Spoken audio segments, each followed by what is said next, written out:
Hey y'all, it's Candice and I'm back with yet another YouTube video, and today we're gonna make a great one. Not a good one, but we're making a homemade Twix from scratch. A little past Halloween, but it's always a good time for homemade candy. Let's get into it.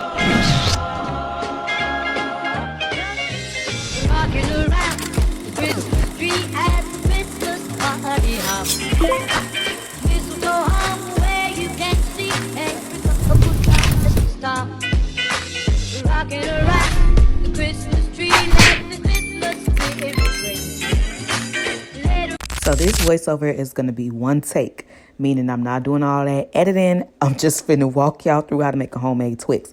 Because in order for me to be consistent on YouTube, I cannot be a perfectionist. And let's talk about perfectionism real quick, because these Twix look like Snickers. They not aesthetically pleasing, but they sure did taste good. And what my advice for y'all would be is to be very mindful of the size that you cut your Twix.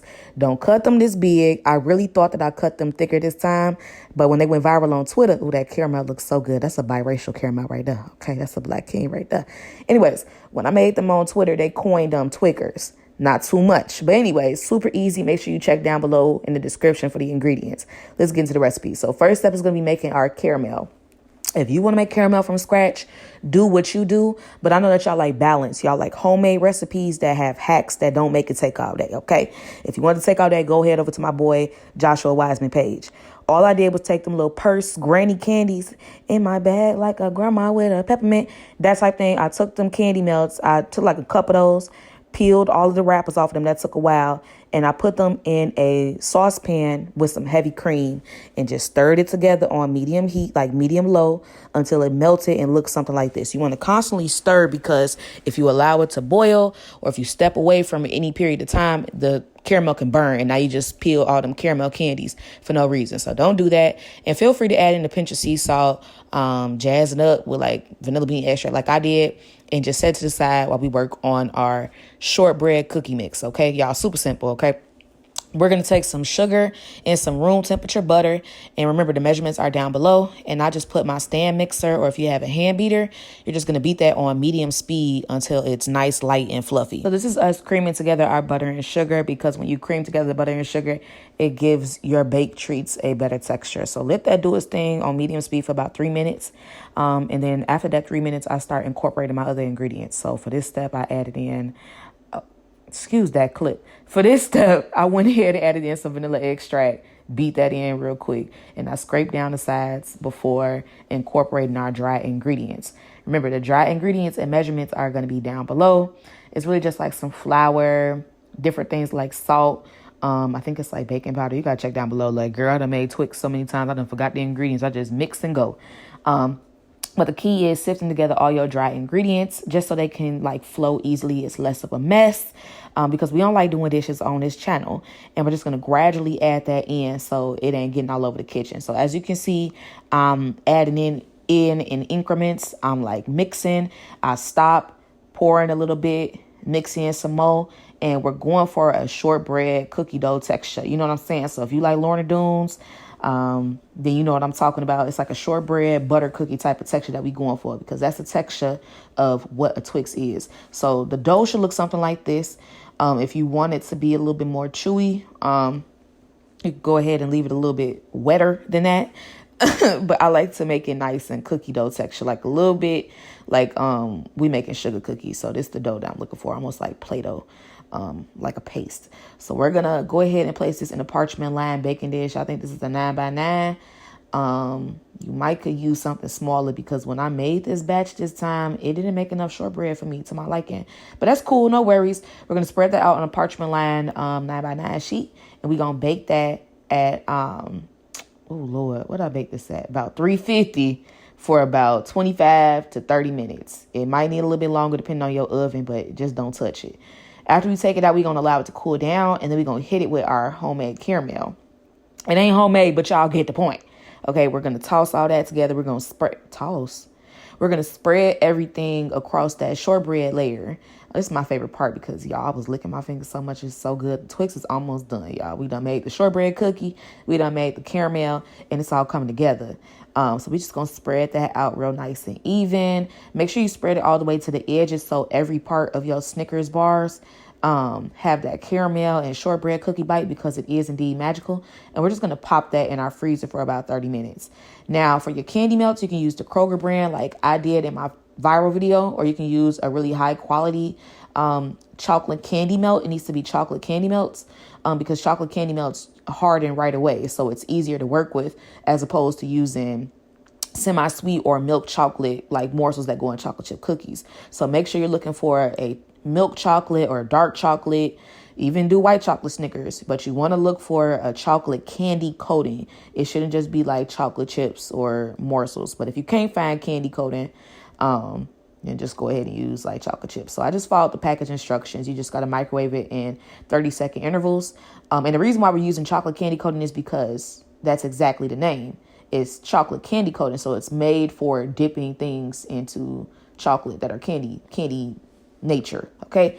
You could tell that I be trying to hit this 10-minute benchmark on YouTube. Lord, I'll be fighting for my life because I'm so used to being on TikTok. But anyways, we're going to mix that together until it looks velvety smooth like that.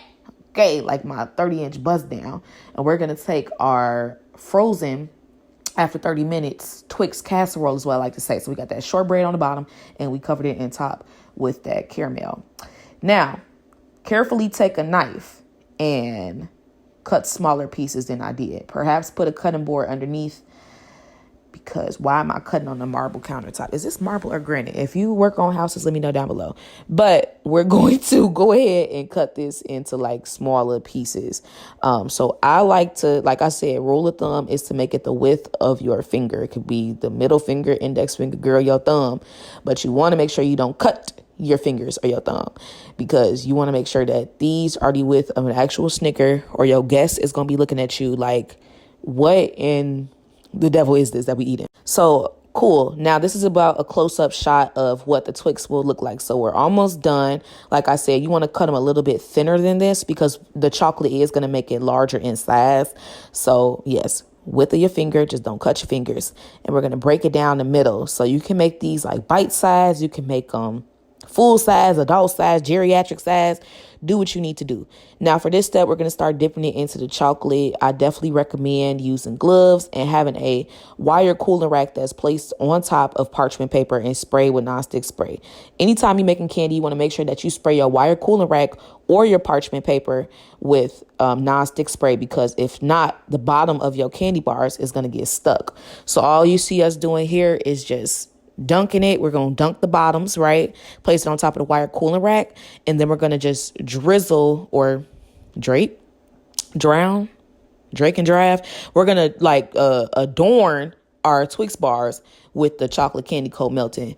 You ain't got to work too fast, but you definitely don't want to be, digging in your behind and minding somebody else's business while making this. You definitely want to act with some intention and make sure you're not letting this candy coating dry, because the thing is, once it hits the candy bar is when it's going to, damn near instantly dry. So when you leave it in the bowl, it's not going to just like harden up like that.